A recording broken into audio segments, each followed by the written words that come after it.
సత్య సాక్షి అనుదిన మన్నా ద్వారా మీ అందరికీ శుభోదయం.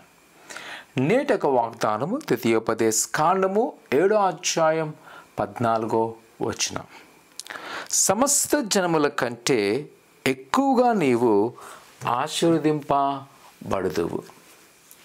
ప్రియ కుమార్తె, ఇజ్రాయేల్ ప్రజలను దేవుడు ఎంతో అమితంగా ప్రేమించి, వారినే కాదు ఈనాటి వరకు ఉన్న ప్రతి ప్రజలను వారిని ప్రేమించి ఇంకా వారు సుఖంగా ఉండడం కొరకు ఆయన ఎంచుకున్న ఒక మార్గం ఏమిటంటే ధర్మశాస్త్రం. వారికి ఒక సూచన గ్రంథాన్ని ఇచ్చినాడు. ఆ గ్రంథ ప్రకారం వారు నడుచుకున్నట్లయితే వారు ఎప్పుడు ఎలాగుంటారంట అందరికంటే దీవించబడతారు. మనకు అనిపించవచ్చు అలాగిచ్చి దీవించడం ఎందుకండి అని. కానీ ధర్మశాస్త్రం ఏం నేర్పిస్తుందంట?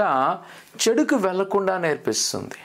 కారణము ఏంటి అంట, మానవుని యొక్క నైజము అపవాది ఎలా చేస్తున్నాడంటే, వారు ఎప్పుడైతే కొంత దీవించబడతారో వెంటనే వారి యొక్క మనసు మారిపోవడం, అహంకారం, స్వార్థము, ఇంకా ఎలాగైనా సాధించాలని ఇతరులను చంపడము, దూషించడం. దాన్ని కనుగొన్న దేవుడు ఆనాటి ఫరో ప్రజల దగ్గర నుంచి, ఐగుప్తు ప్రజల నుంచి వారిని విడిపించి వారికి అలాంటి నైజం ఉండకూడదని దేవుడు ధర్మశాస్త్రం కనుగొనను. ఆ ధర్మశాస్త్ర ప్రకారం ఎవరైతే జీవిస్తారో వారందరికంటే నీవు దీవించబడతావు. ఈరోజు ప్రియ కుమార్తె, మన జీవితంలో కూడా దేవుడు అదే కోరుకుంటున్నాడు. ఆయన గురి ఏంటి అంట, మనము ఆయనకి ఇష్టానుసారంగా జీవించాలి, ఆయనకు అనుకూలంగా జీవించాలి. ఆయనకి ఏదైతే అంటున్నాడో ఆ ప్రకారం, ఆ ధర్మశాస్త్ర ప్రకారముగానే మనం ప్రయాణం చేస్తున్నట్లయితే నీ జీవితంలో గొప్ప కార్యం చూడబోతున్నావు. నీ జీవితంలో ఒక గొప్ప మేలు నువ్వు చూడబోతున్నావు. నువ్వు భయపడవసలేదు, ఆందోళన చెందవసలేదు, ఆధారపడవసలేదు. సకాలంలో ఆయన ఆశీర్వదించే దేవుడు. మనం చేయాల్సిన ఒకటే ఆయన మీద అనుకోవడం.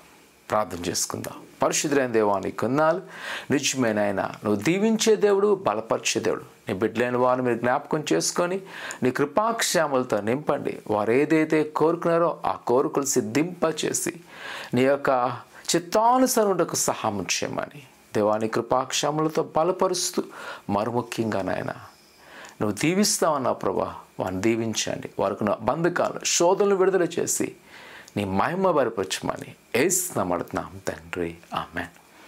ఆయన నమ్ముకుంచి ఆయన తిరగండి, ఆ ధర్మశాస్త్రంలో పడండి. దేవుడు బహుగా మనల్ని దీవించును గాక, ఆమేన్.